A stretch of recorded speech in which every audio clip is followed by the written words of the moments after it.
Since after the election, it appears that there is an uneasy calm. Those that won the election are going around asking people to congratulate them.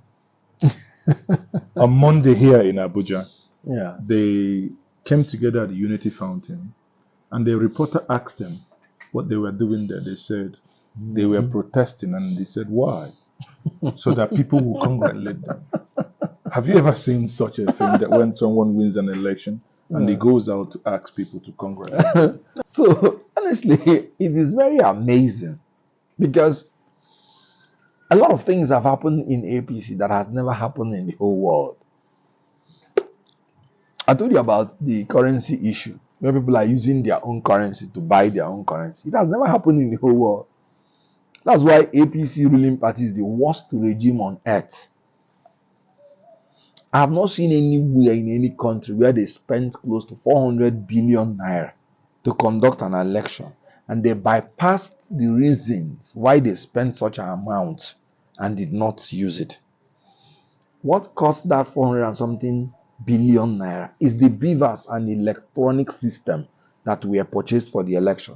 And then the INEC officials voluntarily bypassed the whole electronic machines that cost us a lot and went ahead to fabricate results and give the people. Did you not see, specifically in Lagos, where the INEC officials were telling people that they were instructed that they should not transmit the result from the polling unit? They said it openly, in open disregard of the law, open disregard of the electoral gadgets that cost us that much. It's only in Nigeria that such a thing can happen.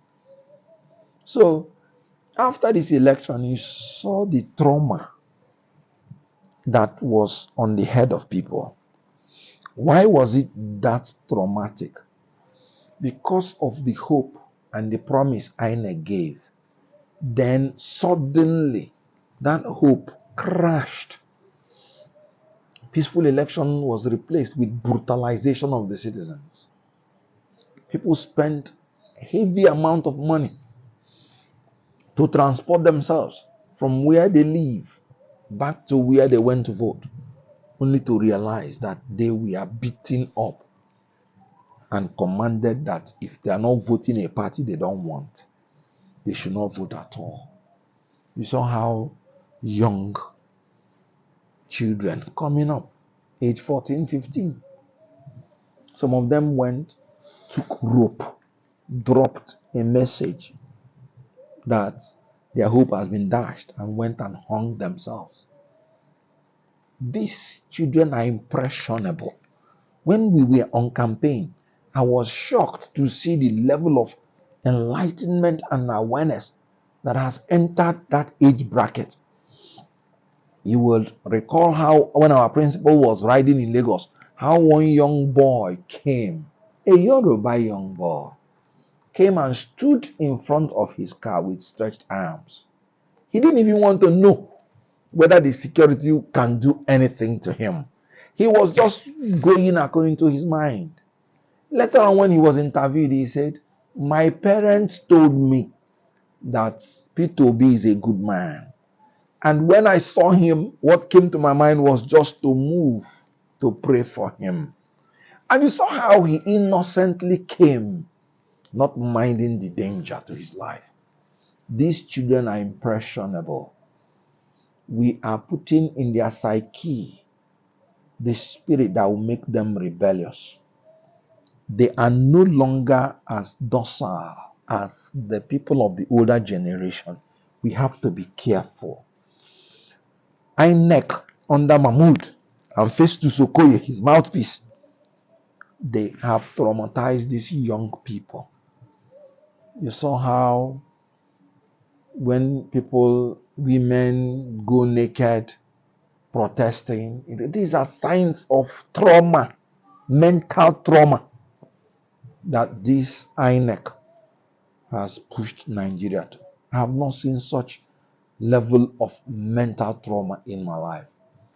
When we started seeing the results, we just had to rely on our faith rely on our maturity to begin to think about how best to manage the situation. That it was traumatic on everybody. Can't you see that it was as if it was a burial ground? Nobody rejoiced in Nigeria. There were only two states where people rejoiced. That was Abia and Kanu. As a matter of fact, because of the level of rejoicing that erupted in Kanu, the governor that was defeated issued an order that there should be a curfew. Can you imagine? Just to stop people from rejoicing. Yet, it did not stop people from rejoicing. I wonder what kind of order is that. But that is APC. Issuing an order that people should not rejoice over their victory. So it was like a large burial ground where hopes were dashed and buried. But you know what? I have hope because man has spirit. The spirit of those young men that fought for this change. Nigerians unanimously rejected APC. This is the first time that somebody will be declared winner in Nigeria, and he did not win more states than others. As a matter of fact, others won more states than him because a lot of results we are swapped. That's why we are in court. This is the first time somebody was declared president in Nigeria, and he did not win 25% in the FCT. The first time. So they did not win. No. How can a party traumatize Nigeria to that level and still come out to say they won? No, they did not win. They lost. They should accept it.